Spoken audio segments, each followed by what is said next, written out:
I am Lisa Loftus-Otway, and I am one of the full-time researchers here at the Center for Transportation Research at the University of Texas at Austin.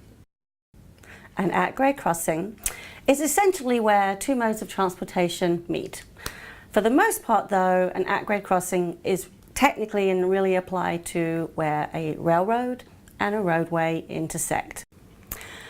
Probably the primary issues or problems that center around grade crossings really are all about safety, about essentially how you intersect and cross over that crossing, knowing that there may be a train coming, children wanting to play, in and around the rail corridor itself, and then obviously if there's a crossing, around a crossing. And then some of the other issues that maybe some of you have seen, people trying to shortcut and sneak around a gate, when the gates or the flashing lights are starting to show.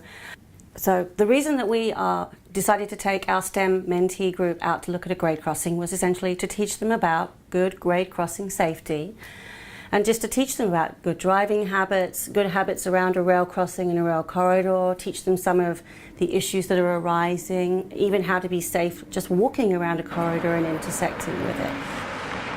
At-grade crossings fit into my research, which has been very much centered for about the past 6 years, looking at freight and land use.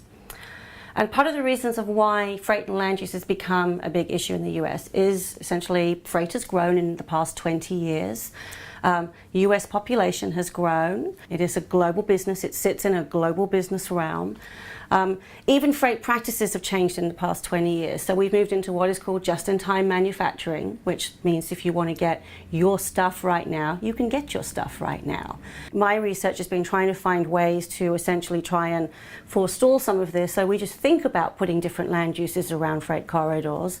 Also looking at what mitigation options are there when an issue arises, which is often very expensive. And then working with different freight partners to essentially try and get the message out there to different stakeholders who are all involved within this, and also out to the general public at large as well.